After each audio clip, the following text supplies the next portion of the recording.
Thank you. Good afternoon. I have just returned from Buckingham Palace, where I accepted an invitation from His Majesty the King to form the next government of this great nation.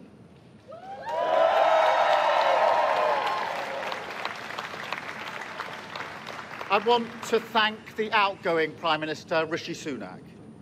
His achievement as the first British Asian Prime Minister of our country, the extra effort that will have required, should not be underestimated by anyone. And we pay tribute to that today.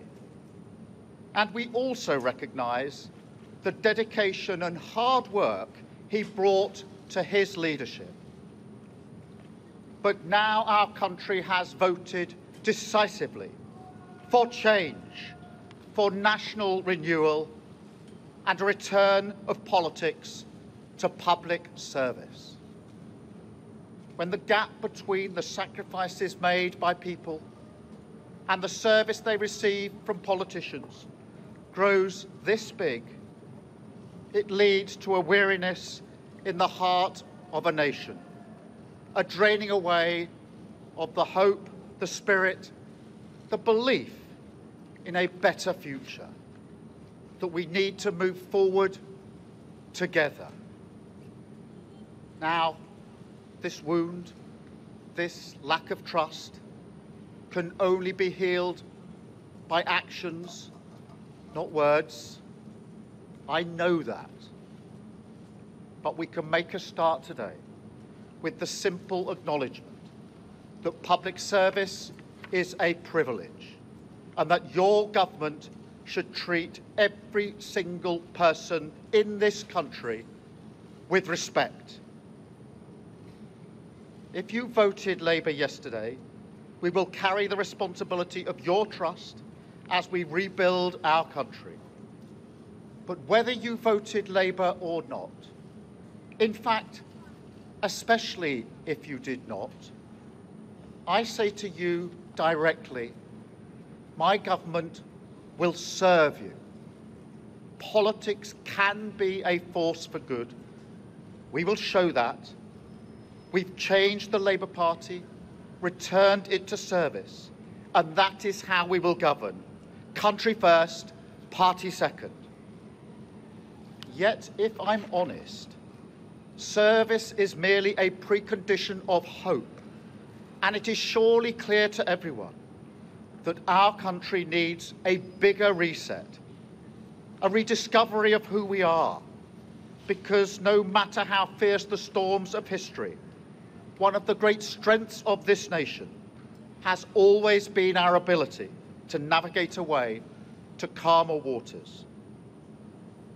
And yet this depends upon politicians, particularly those who stand for stability and moderation, as I do, recognising when we must change course. For too long now, we've turned a blind eye as millions slid into greater insecurity.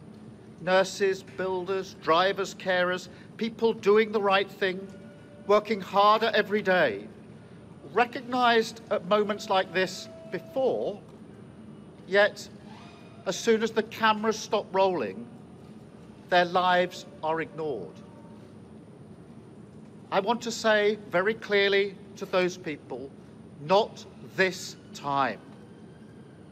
Changing a country is not like flicking a switch.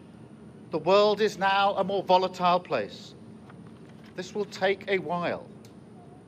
But have no doubt that the work of change begins immediately.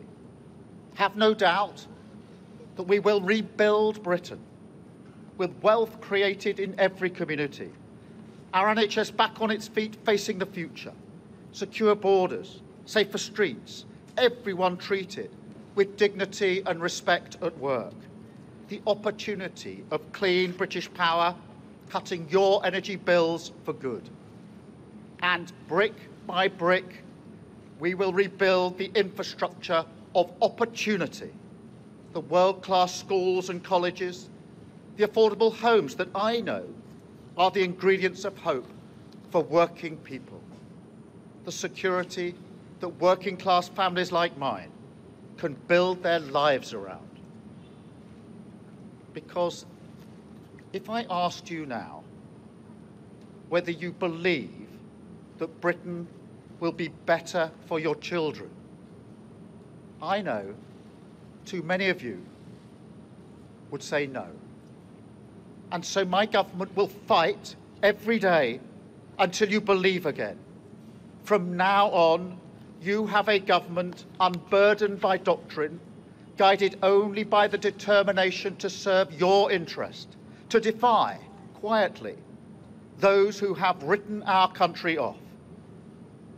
You have given us a clear mandate, and we will use it to deliver change, to restore service and respect to politics, end the era of noisy performance, tread more lightly on your lives, and unite our country. 4 nations standing together again, facing down, as we have so often in our past, the challenges of an insecure world, committed to a calm and patient rebuilding.